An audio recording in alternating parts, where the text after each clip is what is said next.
leukemia, and we adjusted. I drove and my wife drove. We took turns on our lunch. On a 3-hour lunch, guess what we were doing? We were driving up to Savannah and adjusting this kid and coming back.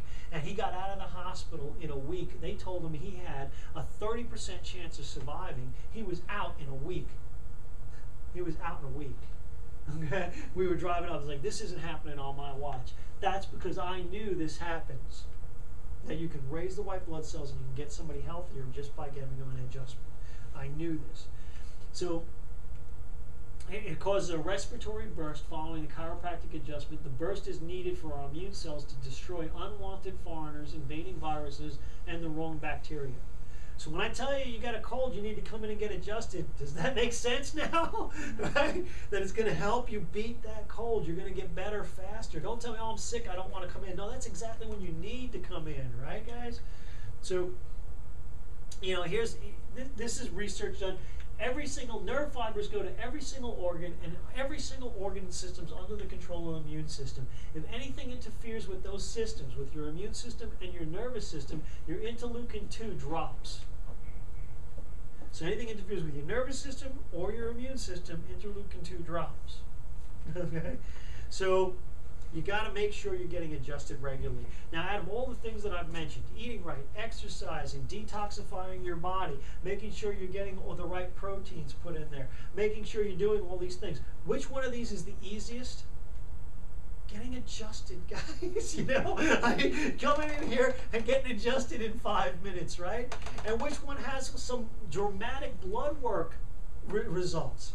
Getting adjusted, right? So getting adjusted is one of the most powerful, it is the most powerful thing you can do for your body, and it's the easiest thing you can do for your body, right? Out of all the stuff, I mean, you know, you don't have to read the label. you know, I'm not going to trick you and give you a fake adjustment, you know? You know, so you get adjusted. You know, when the nerve is pinched, can you imagine if that nerve is going to an essential organ like your spleen for your immune system, or your liver for the detoxification? If that's where it's going, how do you think your body's detoxifying? You know, when the nervous system doesn't work right, nothing works right. Now you guys get this because you're coming in here, but that's the way it's got to be. That's the way your body works. It just makes sense. It just makes sense. So you can do all those other things. Imagine if you're eating right, you're exercising, you're doing all of those things, right? You're detoxifying, but this is going on. It's not as effective then. Not only is it not effective, but your interleukin-2 is going to go down, even though you're doing everything right. Your immune system is going to go down. Your body's not going to respond right. And you're going to be forming sick cells, even though you have a healthy environment. It's not really healthy if that's pinched, and you're going to get sick. So here's your warning signs: headaches, insomnia, brain fog. These are all symptoms of somebody who's subluxated. Anybody know somebody with these? I know somebody with all of them.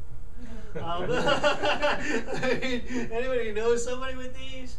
You know. So my question for you guys is, why aren't they here? You guys got to bring people here. I mean, you know, I try to make it easy for you guys, and I'll tell you what. We've got a doctor dinner. So, do you guys have a hard time asking somebody to come to my office? Well, you have a hard time getting people to come to my office. Okay. Yeah. Do you think it would be easier to ask people to come to dinner with you? How's that sound? Yeah. We have a dinner every single month where I buy dinner, and your ticket is to bring a guest. That's it. Bring a guest. So you see somebody with these symptoms, go, hey, you know, you want to go to dinner? and you give them an invitation, and you take them to dinner. And they say, why? Because I care enough about you to try to make a difference in your life. If they don't have to become patients, but at least they'll get to hear some of what we're talking about, and it might make a difference. You don't know. So it's easier, I thought, to invite them to dinner. So invite people to dinner. What do you think? Is this a healthy, cancer-fighting, cancer-killing machine here? Mm-hmm. How about that one? That's 3 months later. Okay? That's 3 months, wow. Right? 3 months. So, you know, this is what we want. We want this. It's really that simple. You know, we want this. We want that spine and that nervous system working. So here's the brain stem. Back here, this cauliflower-looking thing, the cerebellum.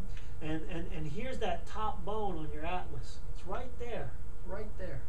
So this is somebody straight, and it's pulling, it's stretching, it's doing a lot of damage simply by losing the curve in their neck. There's no spinal damage. There's no disc degeneration. If you took this person to a medical doctor, they'd say normal cervical spine. Does that look normal? That's normal. Does that look normal? No. So you know, it's crazy that they do that, but this is not somebody who's healthy. That's not somebody who's going to survive.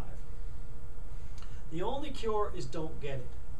If you want to cure cancer, don't get it, right? The next phase would be don't let it grow, and then the next phase would be kill it, right? But with your body, not from the outside in, from the inside out, right? So you want to be, this is the mental part of it. You want to make sure you're forgiving others and forgiving yourself, that you're not holding it in. And that's hard, okay?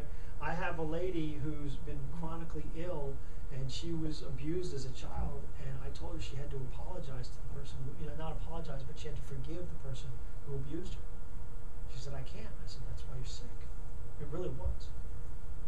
Because she was internalizing all of this anger and hate. And I said, it's not about forgiving him for him. You got to forgive him for you. You got to let go. You got to let go of this. She said, I'm working on it.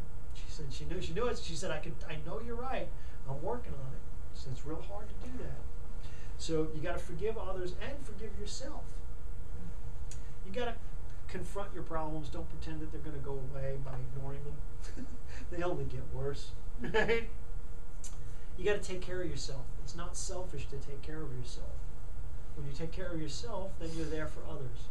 You don't take care of yourself, that's selfish. You're eating chocolate cake, that's nothing to do with anybody but you. Not taking care of yourself has nothing to do with anybody but you. Okay? So you got to take care of yourself for everybody else. And take responsibility for your life. Don't blame other people for your situation. Don't blame your situation for who you are. It's just a situation. You can choose to be happy in the worst of circumstances, and you can choose to be miserable in the best of circumstances.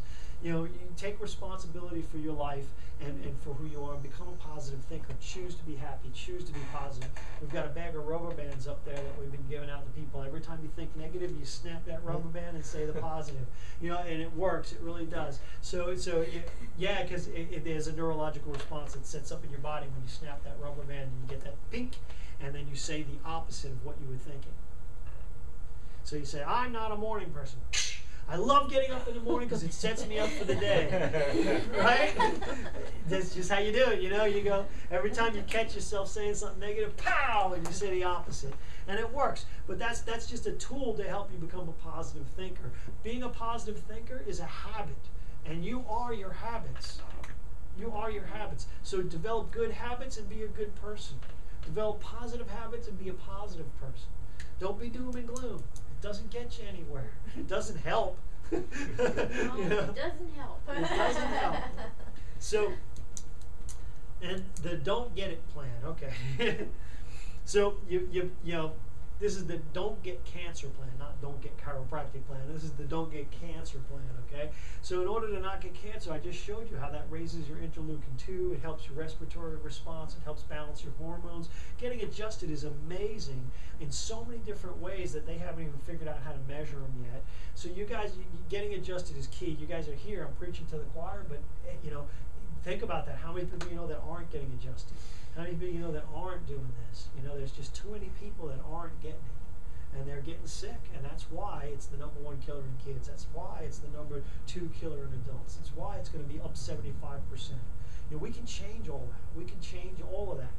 Just get people adjusted, get them do these things. So, your nutrition. Okay, so you want to increase your healthy fats.